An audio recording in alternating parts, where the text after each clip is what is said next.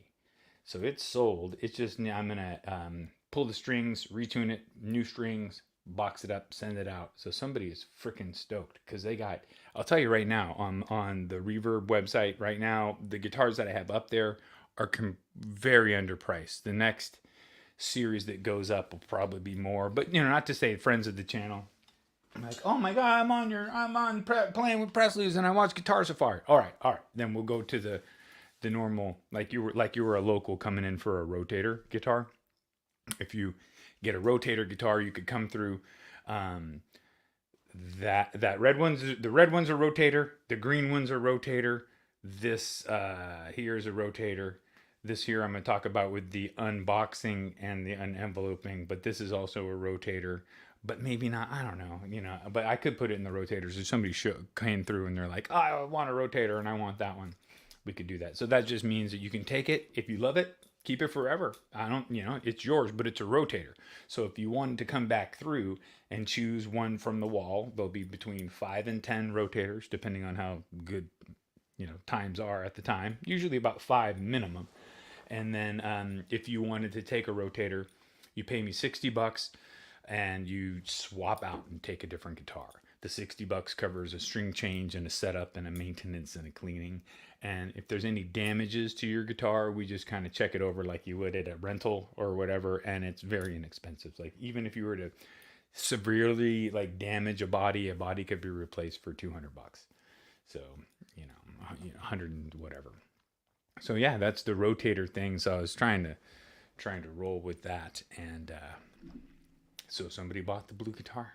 Yeah, they got the that's got the powered Bartolini's, which is that's funny because that's the last set of those that I had that I got to play with. So they're all sold now. So they're all out in the wild now, enjoying life like they should have been. Those pickups were held down by the other big companies. Bartolini's pickups are so good for guitars, right? They're famous for basses, and they're in all the high-end basses. Who has high-end bass guitars here? Anybody that's in the chat might have a high-end bass guitar? Or have you played Bartolini's in a bass before? Because they're definitely... super articulate, and he's kind of famous for his preamps and doing. The guy is from Nirvana's guitar had a Bartolini pickup in it. Kurt Cobain, when he was playing the acoustic guitar, had a Bartolini acoustic pickup in it. Yeah, just food for thought. Maybe Bartolinis are good. They're pretty good. Just regular tea tonight.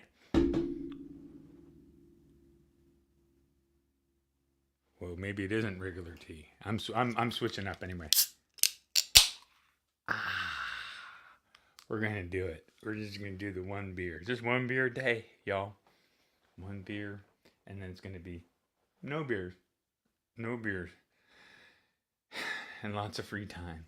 But that's good because I like free time. And no beer is supposed to be healthy. It's supposed to be good for your skin, good for your teeth and skin, healthy teeth. But you're so good, and you're my friend who lives in there. It's a delicious little friend. So I got me an envelope. Do you ever get yourself an envelope? I got an envelope, and it was dope. I don't want to give away his address, although I always give away my address. So I'm like, send me some stuff, y'all. So my good buddy If you guys might know who he is by knowing that this is coming.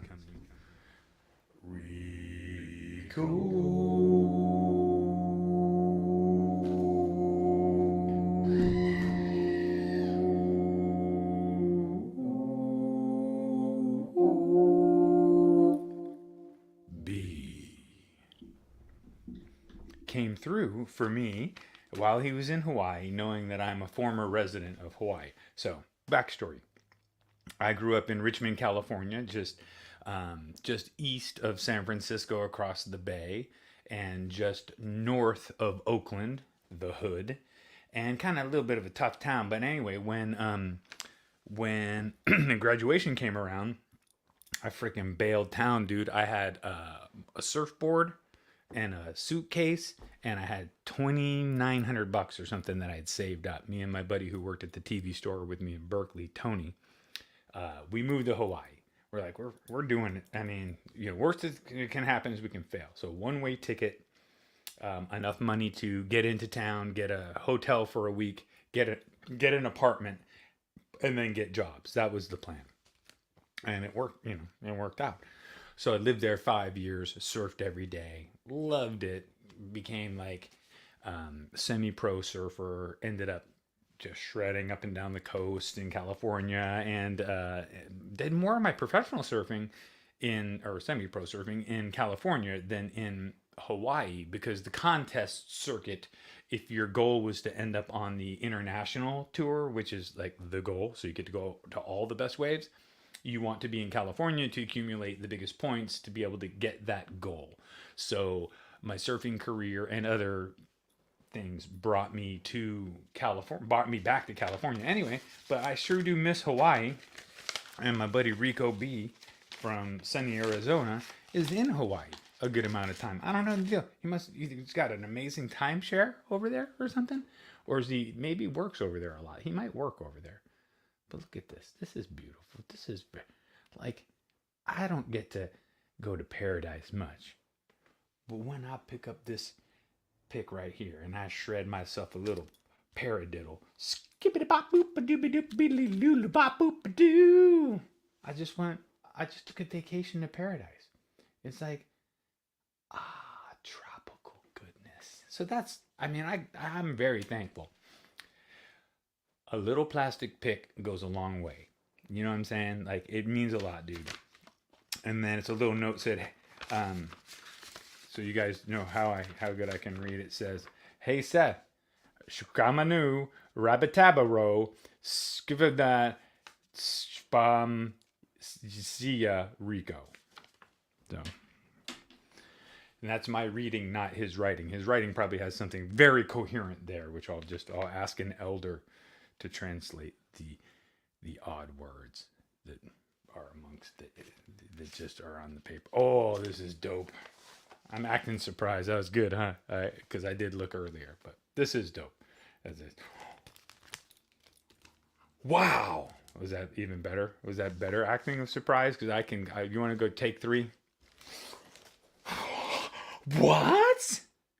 All right, that was take 3. That's about as far as I can go, because my method acting, I'd have to get deeper into it. But oh my, dude, these are dope. This actually, that might make a headstock or a guitar, one of my guitars. I'm gonna put it on this sparkle blue guitar before I send it out. Hope you like Hawaii. No, I'm just kidding.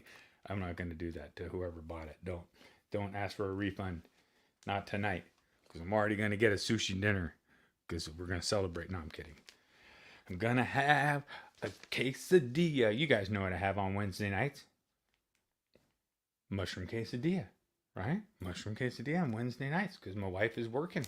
My wife's working, so I gotta have prepared meals that are good to go, and it's from right down the street. Mushroom quesadilla.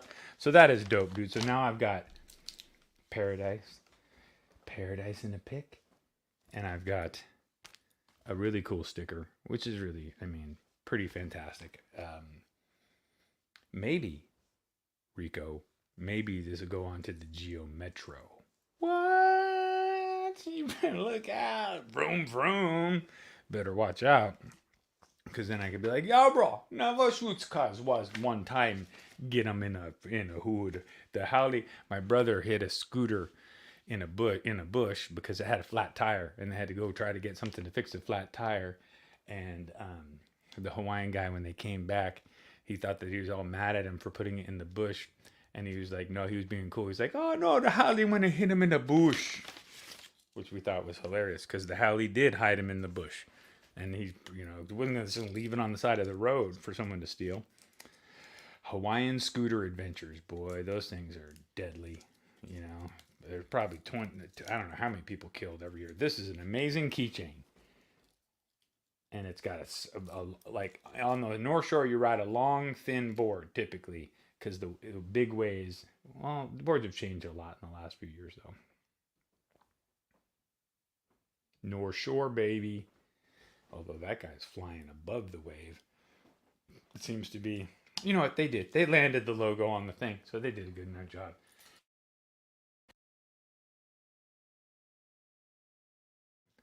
I broke my computer with the new keychain. Doo-ba-doop-doo. Yeah, so what do you guys think? Pretty cool keychain, and it's a really appreciated thing. I know this isn't like guitar-related stuff, but hey, you know what? If I had a nose ring, you just wear it like this. But anyway, I used to have a nose ring. No, I didn't. I never had a nose ring. How many of you people in the chat have nose rings? Oh, you do? Seriously? Damn, that's more than I thought. All right, we're gonna try out this pick, and then we're gonna do the unboxing. But let's do a little tiny bit more playing. Boop boop boop boop. Hide that comment and go down to the bottom. We experienced the largest solar flare in 6 years the other day. So a solar flare is when a big blob of the sun blobs out, right?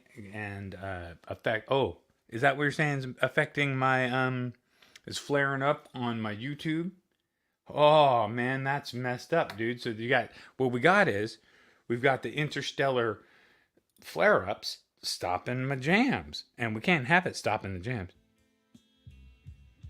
All right, I'm going to turn the jams back up. So much bass.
you to know the name of this amp that I'm using within the Spark Amp program. I guess I mean the program of the actual amp setting is called Stonebreaker.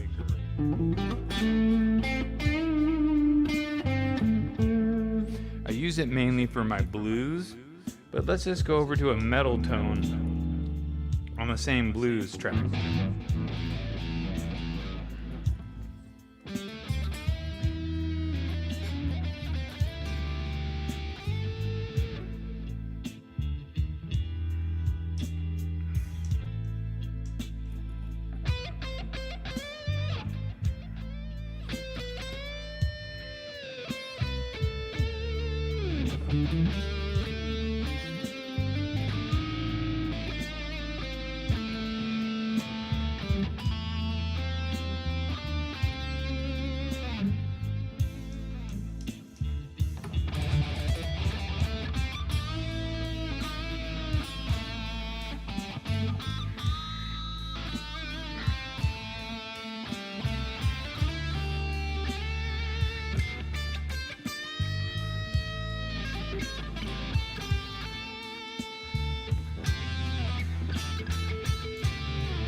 Sorry guys, if you hear that, you guys hear that blues riff one more time, you're probably gonna like freak out.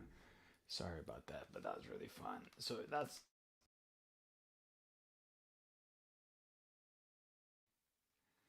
always something with the digitals. So that's what I really love doing the most with the Spark amp, is enjoying jamming along with those backtracks. Super fun. Super fun. Aren't you gonna have some super fun? Come on and hang out with us today. We're gonna go skydiving. No, we're not. We're not going skydiving. Oh, Dave. I'm sorry, not. That was Rico. That was all on this pick, bro. It was a magical pick, and it was a magical time in the forest of Shredderland, where we just went down and saw the trees. There's all kinds of trees in the forest. There was the A minor tree, and there's the hammer on and the slide up with the bend with the flop down, and then the other pull off thing. I don't know. I never played guitar before. Today's my first day, but everybody's got to start sometime. And you might as well start now, and you might as well buy a guitar, but not this blue one, because the blue one already sold. You can't have it. Somebody named Steve bought it. I think his name's Steve. Yeah, I love Hawaii, dude. Oh, so good. But, I can't think of a but. It was really good. Hawaii was expensive, but it was really, really good. Hawaii is magic. What was really cool is on Oahu, there was this really cool waterfall that was like 10 minutes drive from my house that you could just kind of go zoom and park and just jump off the, run off the highway real quick. It wasn't really long to get there. And it was so loud. Sorry, guys. It was amazing. There's dogs barking now. You know, when it goes south, it just goes south fast. Sorry if everyone already knows. Well, hold on. Do you build these guitars from scratch, making your own bodies and necks, and do you use parts? John, I use parts. Yes. I actually have recently been doing a kit that we unveiled on the show that was, like the home kit builds, which, man, I realize now why I don't build from scratch and do finishing from scratch. You know why? Because I hate doing it. And there's other people that are all set up to do that shit. And that's what they do, and they're really good at it. So might as well let them do what they're good at, which is that, and do what I'm good at, which is assembling guitars and making sure that they play fantastic. Ask any of my customers. Look on my Reverb page and look at the 100 reviews that are out there from the customers on the setups of the guitars. Like, look at that mainly, because you get in deep on what if my guitars were hand built from scratch and from one piece of wood, the whole, they would be 3 grand, right? So I can do it, and I maybe should be doing that too, right? And having some available at the 3 grand that are the full luthier build that show the whole process. I'm a really big fan of Highline guitars. That guy has got it going on. He's figured out a way to do what I would kind of like to do. He's got a good customer base. He doesn't have to promote himself. He's quiet about what he does, but he's busy doing what he loves for high-end customers that appreciate what he does, and they pay good money for good quality instruments, and it's just a really good symbiotic relationship, which is a much better way to go, I feel, than being like the other large manufacturers that just go on the quantity. Like, let's get as many guitars out there as we can into the world, and who gives a fuck? Because we sold so many. So for every 1 out of 100 that we actually have to take back, or one somebody's actually stomping mad, then you just deal with that one guy, right? That's so true. So, yep. Right. So here's the thing. I would ask you, international, and anybody else that notices, watch Ben when he plays the Presley and listen to him play it, because he plays really well on all the guitars, but that Presley fits right in his hand, and he's only had it for a short period of time, but the times that I've heard him play it, he's been ripping on it. And he's had a big smile on his face, right? So those are two things that mean a lot to me, which is like one of the main reasons why wanting to get him a Presley in his hands, really. And also the dad thing, my dad, I inherited my first hardtail Strat from my dad right after he passed. Yeah, this this Telecaster is pretty sweet. And yes, I build from parts, but the parts are quality, and they're not that expensive. This one, as soon as I build a back plate, or do the back plate for it, then I'm gonna have to sell it. So I haven't done the back plate because I don't want to. I like it, but I guess now that the blue Sparkle sold, I probably will be putting another Presley up on the market. I guess that's kind of how it goes, right? One drops down, then take another one out of put it up. This has got Bartolini's as well. This is basically the same pickup setup as the Sparkle Strat, as the Champagne Sparkle Strat that I've been playing tonight. The pickups will sound very similar, nearly identical. You get a little bit of different sound out of that Telecaster neck, but it's maple, still maple neck, but that's a finished lacquered maple versus a roasted unlacquered, but not that big of a difference. A little bit more bite on the Tele, a little bit more spank on the neck. But procrastinate, yes, exactly. So this is a procrastinator guitar on purpose. This is a procrastinator guitar that is literally done. Like, it's done. Right? No, actually it's not done. I didn't glue the nut. I played it the other day and was bending so much with it, remember? And the nut slipped, so it's not done, technically. I gotta glue that nut, so that, I might need to have it for 6 months, 7 months for that. Yeah, that's about what it takes. And then this one here, this red, I guess I could show you the whole fucking guitar. The red Tele, secret weapon Tele. It's got a humbucker in the neck position, hidden by the pick guard. That is not up. It's got a 3 saddle, compensated saddle, like custom bridge. Pretty cool.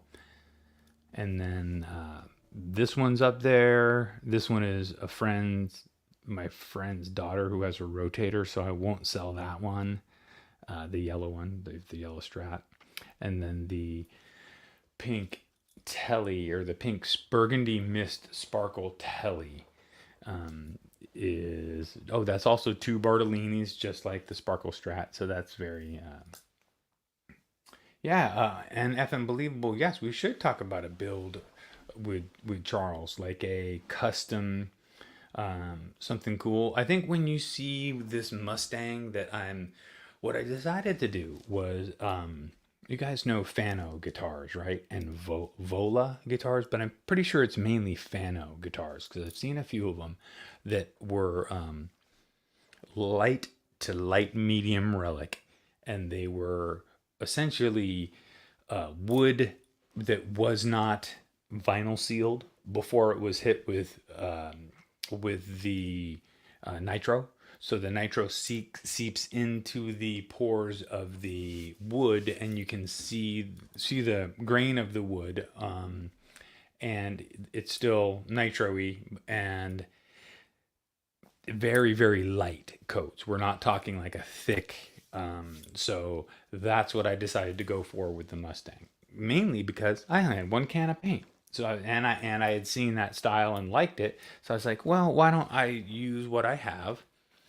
And if I run out of paint, I guess I'll just get another can.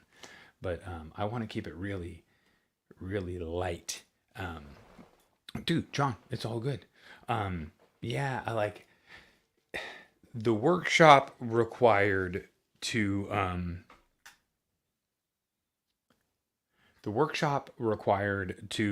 build the guitars from scratch. The investment would be, I'm just kind of pulling a number, like you're looking around $25,000 to $50,000 in tools, right? In proper tooling to have the proper presses, the proper everything that you need to build good guitars by hand from scratch in a if you're doing it in like a like you're going to do production of them, I guess is what I was going to say, 3 or 4 at a time, and you're not just doing single stuff. It takes a lot of investment that I didn't have the money, and I was just, there's really good parts suppliers out there that can even provide you with necks that have blank headstocks that you can cut, and you can do everything custom with pre-existing parts, save yourself a lot of time, and use what was my expertise. When I worked at a guitar shop, at a repair shop, my main thing was to assess guitars problems, and my other secondary thing was to fix guitars, but mainly do the finished setups. If there was getting a lot of woodworking done and getting weird stuff done to it, that was done by the top of the top, and then it came to me for the final setup. Even on high end customers guitars that were like the setup that was on that guitar that had whatever it had done to it by whatever master, whatever, the setup that was on it that the people were playing was my setup. And the owner was very confident in my abilities to send them out, hundreds a month, or 100 a month or more. And we had very, very little complaints. Also being able to do an adjustment on the fly for someone who has gotten work done to their guitar and taken it home, and there's been some kind of weather change is usually the thing in their neck shifts, or something else, and they bring you back the guitar. You need to be able to assess it and fix it quickly.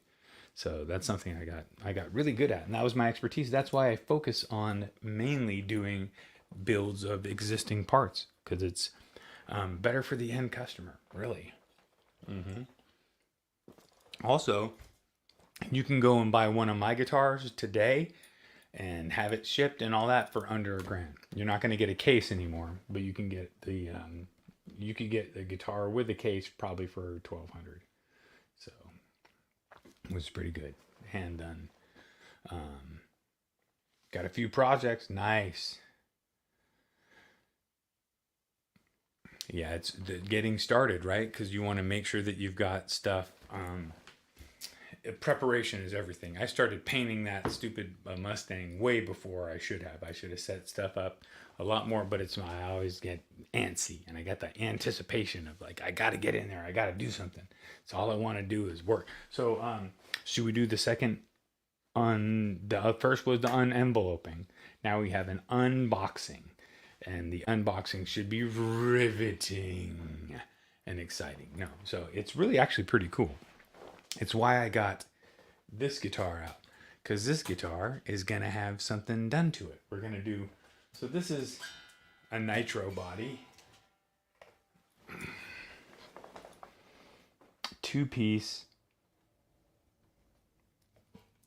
actual nitro finish, but see that they're not very similar cuts of wood. They're not the most similar, especially on the back. It's very prevalent, but the cut here is really good. Anyway, it doesn't look bad.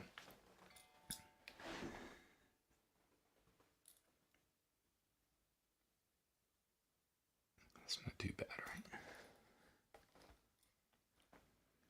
Oh, the neck is killer. The neck is amazing. Right? So the neck on this is really great. The body's really great. The pickups I like. They're Alnico 5 Earl Slick Relic pickups and a like super hot rail crazy 15K humbucker pickup. But then like these are, I mean, especially with that hot pickup in the bridge, it is not very vintage sounding, right? This thing is more like a hot rod, and I got plenty of hot rods right now. And I'm serious when I say I rarely go back and rework a guitar. Once it's done, it's usually done. But this thing was a freaking nightmare. I decided to like do light relic to it because it had a couple of dings that happened in the course of just being around it, building it. So I'm going to wait until summertime comes, and I'm going to dry it out in the sun, super, super hot and dry. And I'm going to throw it in the freezer. I'm going to leave it out in the hot, hot sun. I'm going to throw it in the freezer. I'm going to relic that paint. But anyway, with that said, to go along with the relic paint, hey, are any of my family members in the chat? Is Todd in here? Or Buddy? My dad in Maine. My living dad, my live dad, my best dad, my real dad. I mean, I'm not going to discount Jack, but he was my stepdad. But thanks, man. I appreciate that. This neck, the one that I just showed you, was when I was working at Guitar Works. There was a customer that came in that wanted to swap out a different neck, and they were going to take this home, and they were someone who doesn't do projects all the time, so they were probably going to either reverb it or Craigslist it. And I bought it for I think $200, which it's a Warmoth neck, that's a really good deal for this. And all my necks, Dave, aren't like, I mean, they're all really good, but they're like this neck. It's really good, but I mean, you can see that it's quarter sawn, right? There's the quarter sawn stripe on it, but it's also like, this one isn't real flamed or chatoyant. It has very, very long grain that goes down the whole length of the neck, which is great because it's a really strong piece of wood. This one doesn't move around much. You don't have to do a whole lot of adjusting to that bad boy.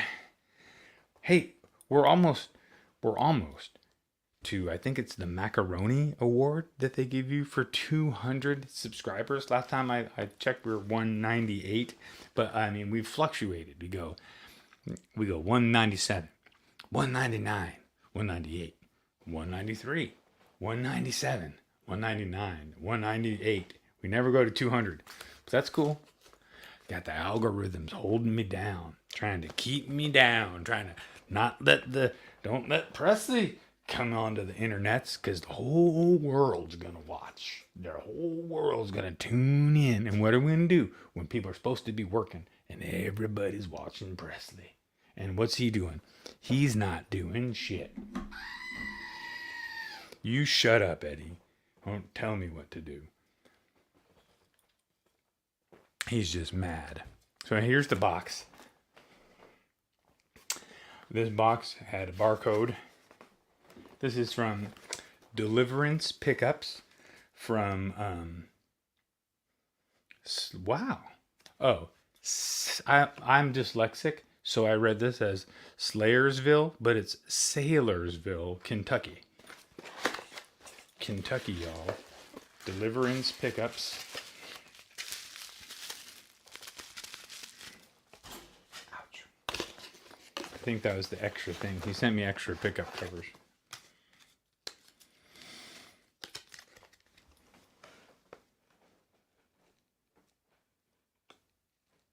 Deliverance Pickups. Set your tone free.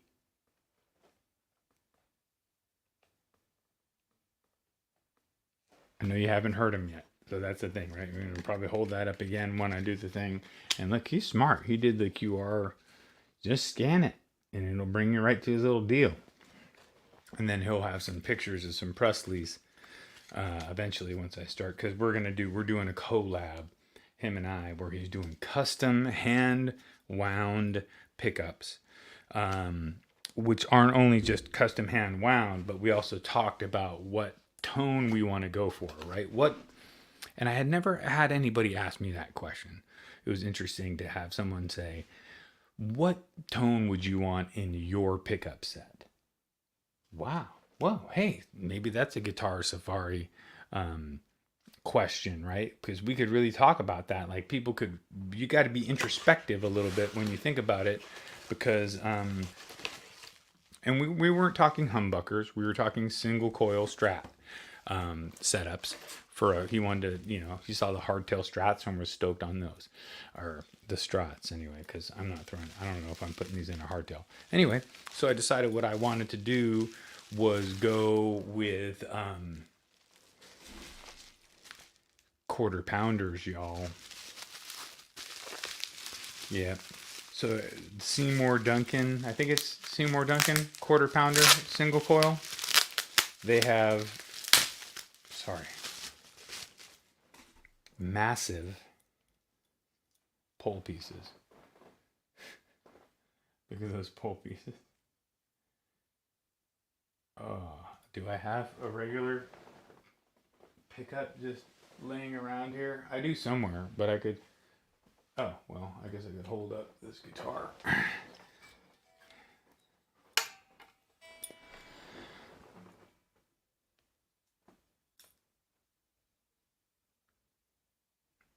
Substantially bigger. They're like about a third bigger.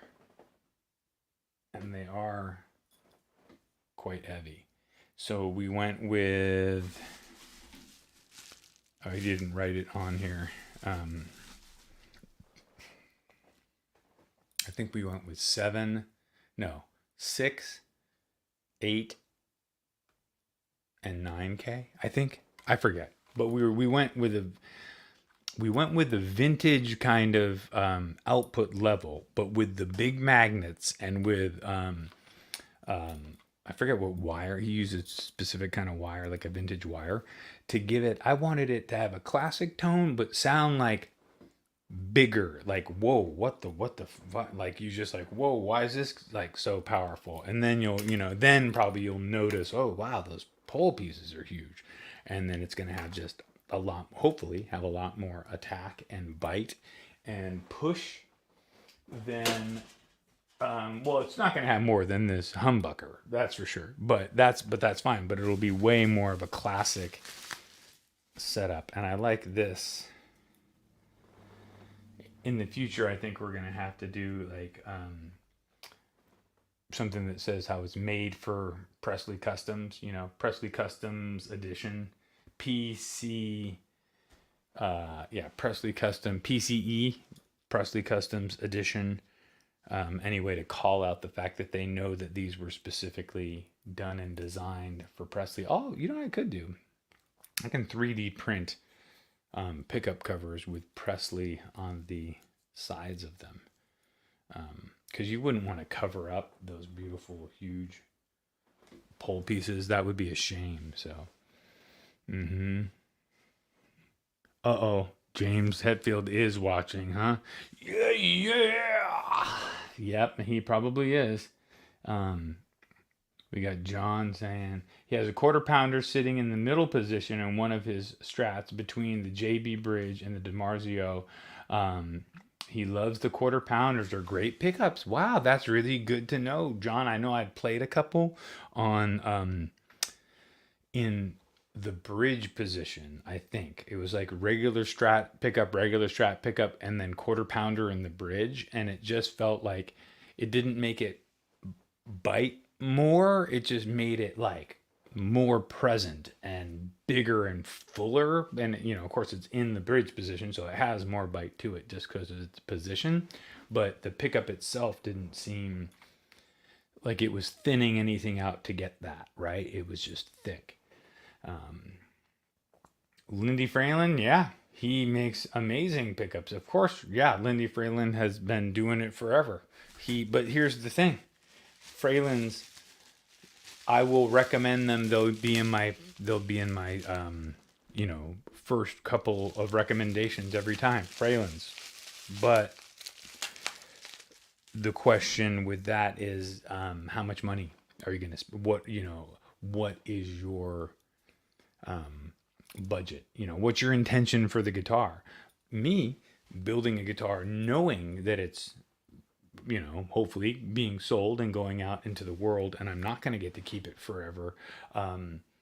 You do want to put in the best pickups because you do want it to sound the best, but then there's a diminishing return on buying these high end $200 pickups for one pickup, you know what I mean? And then you put it into a guitar, and it instantly decreases its value in a way, even though it's a brand new guitar that I built.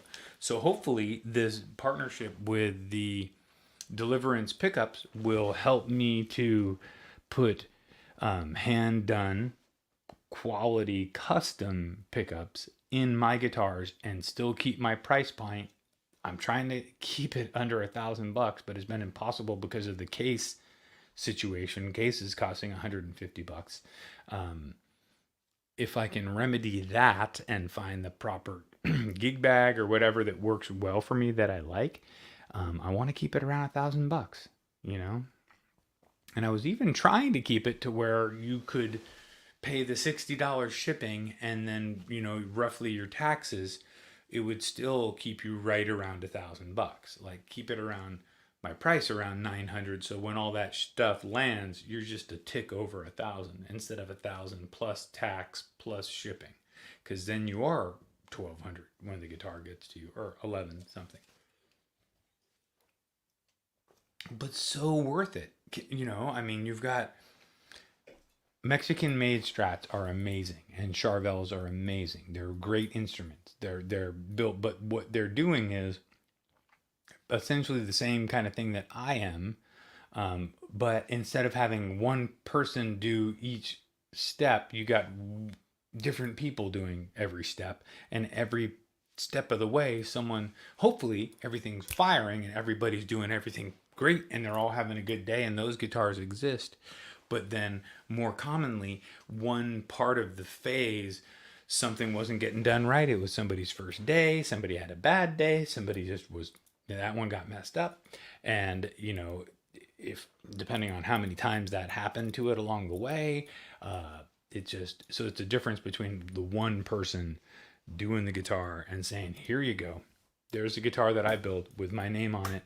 So I'm always worried sending them across the country. I'm like, oh my God, please don't let this thing be destroyed by the shipping, by the companies out there, because they will just destroy these guitars. That's why I should do some assembly required, because you take the neck off and have somebody put it on. If somebody can just put the neck on and bolt it on, it makes the shipping so much safer for the instrument. Versus, if you have a really, really good case and you pay for good shipping, that's also safe as well. But,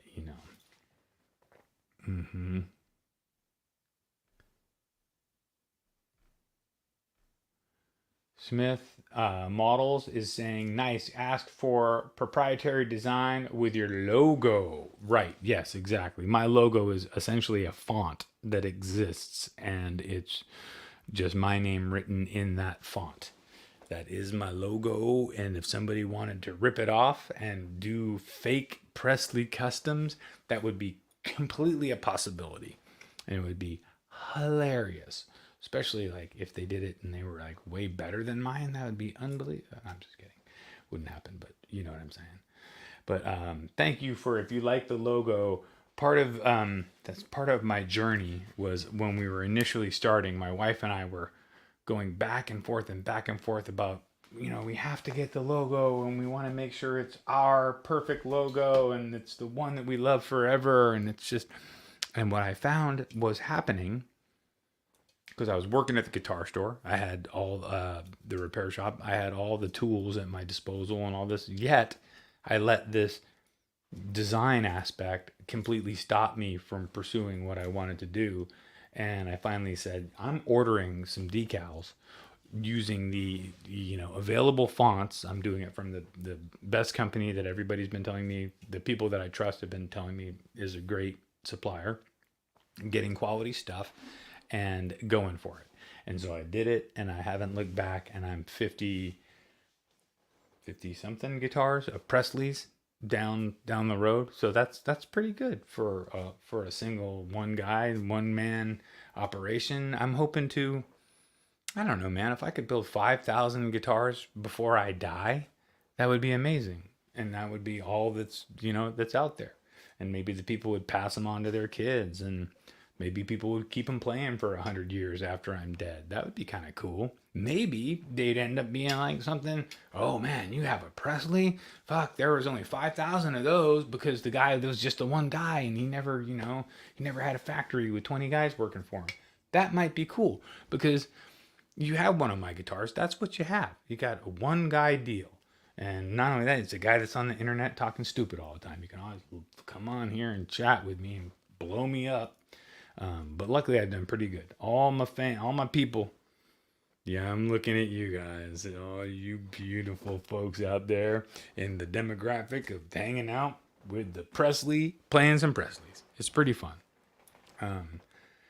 Should I play more guitar, or should I roll out? Because we're an hour in, and I know you guys got other places to go, because tonight is Music Therapy Laz in an hour and a half.